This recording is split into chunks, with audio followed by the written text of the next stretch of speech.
Ouch! देख के नहीं चल सकती है क्या? अरे रश्मि, तू यहाँ? मैं तो इसी अपार्टमेंट में रहती हूँ, लेकिन तू यहाँ क्या कर रही है? अरे मैं यहाँ बाजू वाली कपड़ों की दुकान पे जॉब करती हूँ। क्या? इतने सालों बाद मिली है और आज भी ये मामूली जॉब करती है तू? हाँ तो उसमें इतना हंसने वाली क्या बात है? मुझे देख, आज मैं किस मुकाम पे हूँ। एक बहुत ही अमीर लड़के से मेरी शादी हुई है, मेरे पास गाड़ी बंगला सब कुछ है, और तू वही की वही है। ये तो बहुत अच्छी बात है, मैं तेरे लिए बहुत खुश हूँ। तुम जैसे लोग हम जैसे बड़े लोगों को देख के सिर्फ खुशी हो सकते हैं, क्योंकि तुम्हारा खुद का कुछ वजूद नहीं है। वो तो जैसे जिसकी सोच। चल मैं निकलती हूँ, मुझे जॉब के लिए लेट हो रहा है। हाँ तो जाना, मेरे पास कौन सा फालतू टाइम है तेरे लिए। चलो बेटा।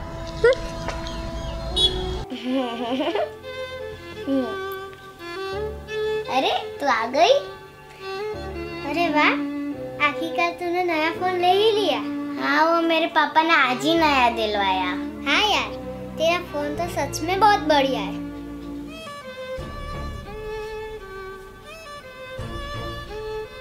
ए लड़की, तू यहाँ क्या कर रही है और तू इसके फोन में क्या देख रही है?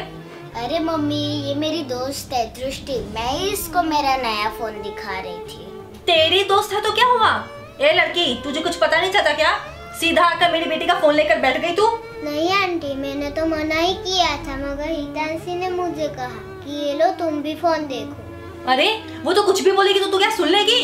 तेरी औकात नहीं है इतनी महंगी फोन छूने की, समझी? चल दे उसको फोन जल्दी से। अरे मम्मी, आप मेरी दोस्त को कुछ मत बोलो, मैंने ही उसको मेरा फोन दिया था। तू चुप कर, पता नहीं कहाँ कहाँ से दोस्त लेकर आ जाती है। और ये लड़की, तू अभी तक यहीं बैठी है? चल जा यहाँ से। अरे रश्मि। हाँ तुषार, बोलिए। अरे आज वो मेरे दो फ्रेंड राज और चिराग आ रहे हैं, तो उन्होंने बोला हम भाभी के हाथ का ही खाना खाएंगे, तो तुम सबसे टेस्टी खाना बना के रखना। क्या? उन सबके लिए खाना मैं बनाऊंगी? आपका दिमाग तो ठीक है ना? अरे तुम नहीं बनाओगी तो कौन बनाएगा खाना? और वैसे पहले भी तुम उन लोगों के लिए खाना बनाती थी ना? हाँ, मैं पहले अच्छा खाना बनाती थी, लेकिन अब मेरे पास इन सब फालतू चीजों के लिए टाइम नहीं है, तो आप प्लीज होटल से मंगवा लेना। अरे लेकिन आज तुम इतना घमंड में क्यों बात कर रही हो? पहले तो कभी ऐसी बात करते हुए नहीं देखा। हमारे पास कौन सी पैसों की कमी होने लग गई जो आप मुझसे घर पे खाना बनवा रहे हो? मैं नहीं बनाने वाली बस। अरे मम्मी, बना दो ना, वो दोनों अंकल कितने अच्छे हैं। ए, तू चुप बैठ, तुझे कौन बोला बीच में बोलने को? अब उसको मत डांटो, मैं होटल से ऑर्डर कर दूंगा।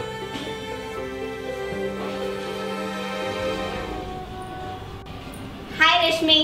अरे साबिया, मेरा घर दिखने आ भी गई इतना जल्दी? अरे रश्मि, ऐसी कोई बात नहीं है, कुछ काम के लिए ही आई थी यहाँ पे मैं। अरे कहीं तुझे वो कपड़े वाली जॉब से निकाल तो नहीं दिया ना, और इसलिए तू मुझसे काम मांगने आई है? और वैसे तेरे पति क्या काम करता है? अरे नहीं नहीं, मेरी जॉब तो बहुत अच्छी चल रही है, मेरे पति भी एक कंप्यूटर ऑपरेटर की जॉब करते हैं। क्या? तेरे पति एक मामूली कंप्यूटर ऑपरेटर का जॉब करते हैं? उनको कोई और जॉब नहीं मिली क्या? हाँ तो इसमें चौंकने वाली क्या बात है? मुझे तो लगा शायद तूने किसी बड़े कंपनी में जॉब करने वाले लड़के से शादी की होगी, लेकिन तूने शादी भी की, वो भी कंप्यूटर ऑपरेटर से। जॉब छोटी हो या बड़ी, इससे क्या फर्क पड़ता है रश्मि? इंसान की अच्छाई और खुशियाँ ही मायने रखती हैं। तू अपना ज्ञान अपने पास रख। देख, मेरे पति एक बहुत ही बड़े कंपनी में सीनियर मैनेजर है और उनकी 2 लाख महीने की सैलरी है। अरे रश्मि, मैं तो तुझे ये कहने आई थी कि अगले हफ्ते मेरी बेटी का बर्थडे है, तो तुम सब जरूर आना। चल बता, कौन से होटल में पार्टी है? अरे नहीं, कोई होटल में नहीं है पार्टी, मेरे घर पर ही है, और मैंने कुछ ही लोगों को इनवाइट किया है। क्या? तेरे घर पे पार्टी है? ओ माय गॉड, तुझे पता है ना वो एरिया कितना लो लेवल का है? हाँ यार, मेरा घर तेरे जैसे हाई लेवल के एरिया में तो नहीं है, पर पार्टी वही है। तुझे पता है मेरे घर की काम वाली भी उसी एरिया में रहती है, हो सकता है तेरे घर के आसपास ही रहती हो। और वैसे मैं इतनी छोटे मोटे पार्टी में तो नहीं जाती, क्योंकि मैंने है ना मेरी बेटी की बर्थडे पार्टी बहुत ही बड़े होटल में सेलिब्रेट की थी और बहुत ही बड़े लोग आए थे। और वैसे तुझे ये सब बता के क्या फायदा, तू तो अपनी बेटी का बर्थडे को अपने छोटे से घर में ही सेलिब्रेट करने वाली है।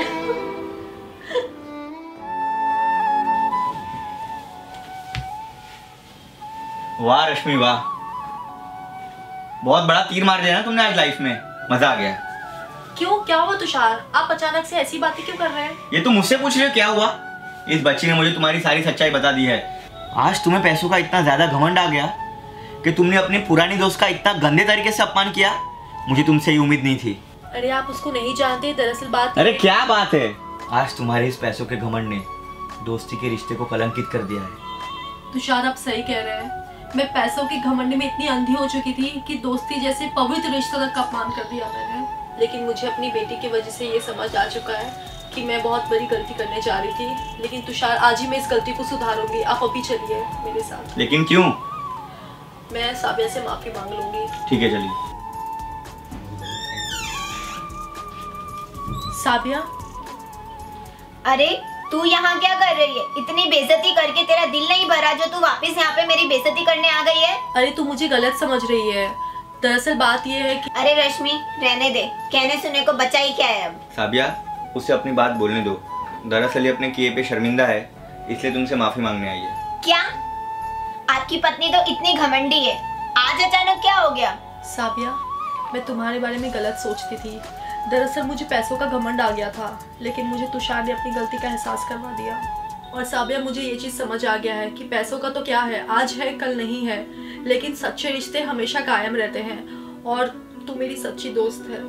तुषार जी, मुझे ये जानकर खुशी हुई है कि हर एक अमीर इंसान की सोच एक जैसी नहीं होती। और रश्मि, मैं तुम्हारे लिए बहुत खुश हूँ कि तुम्हें अपनी गलती का एहसास हुआ। मेरी पुरानी दोस्त मुझे वापस मिल गई। थैंक यू सो मच साबिया मुझे समझने के लिए। और हाँ, तुम्हारी बेटी का बर्थडे पार्टी का डेकोरेशन साथ में करेंगे हम।